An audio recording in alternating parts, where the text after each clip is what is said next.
Hey, welcome back everyone. Today we're actually at our home location here at Cross Creek Ag Solutions in Greentown, Indiana. What we're standing in front of is actually our 8th year corn on corn plot. And what we're doing is we want to come to you guys and be able to discuss what the difference is between R2 and R3 in corn. So many people talk about putting fungicide on corn, you know, as soon as the tassels emerge, the silk's out, or even wanting to get to brown silk. So what is brown silk? You know, where are we at in the stage of that? And many people look at brown silk as obviously when the silks turn brown. Really hard to figure out, right? Kind of crazy.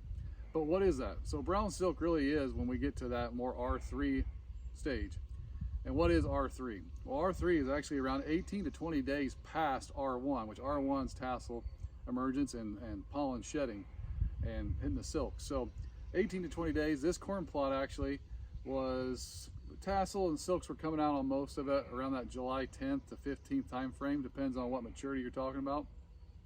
And I actually just pulled an ear here from 6241 Chrome, which is sitting right here behind us, and obviously you can see it's in the blister stage, so it's actually in the R2. So you can kind of take a look, there's blisters in there, there's not really milk. I can push on the kernels and just water comes out of it. So it's pollinated, and you know it's sitting at that R2 stage. But I went to actually our April 20th planting down the road where we started planting corn this year, and we're at full R3. I mean, I can hit these kernels. You can see there's milk that, you know, squeezes out of them. We're truly at that full R3 stage. So why is this important? Well, we want to be able to apply our R3 brown silk program at that R3 time frame. That ear and the kernels are now developing and starting to push nutrients into that kernel at high amounts. That corn plant is metabolizing sugars, heavy amounts of potassium, boron, zinc. You know, we want to keep the CECs in the plant high. That's why we use humic at this time, to be able to get it in the plant and down through the root exudates to pull up nutrients and shove it in these kernels. Because once we get to R5 at that dent stage, we start losing that diminishing return of actually nutrients going into that kernel. So from here, for about the next month, we're going to be pushing tons of nutrients into these kernels. And why is that so important, right? We've just let them do what they do for years, and we just applied fungicide over the top.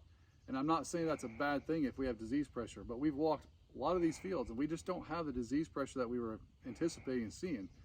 And so we are personally not putting fungicide on other than testing.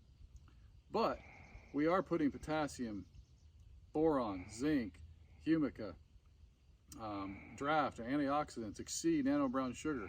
We're putting all that on right now as we spray over the top in the next week, because we want to drive as much nutrients into this kernel and increase test weights. We want to increase the kernel depth.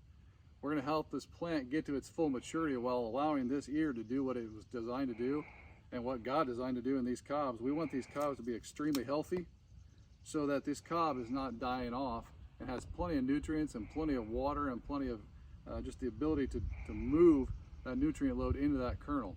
And then once that is done at R5, that cob, as long as it's healthy, it will wick moisture away from that kernel and allow that plant to be fully senesced and fully mature and dry off.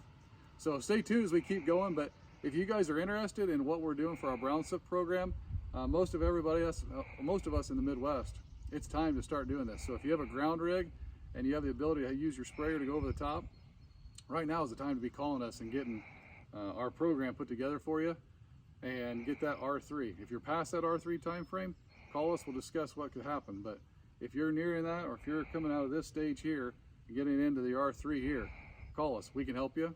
We can increase some test weights, have better kernel and cob health. So you guys take it easy. We'll talk to you here soon.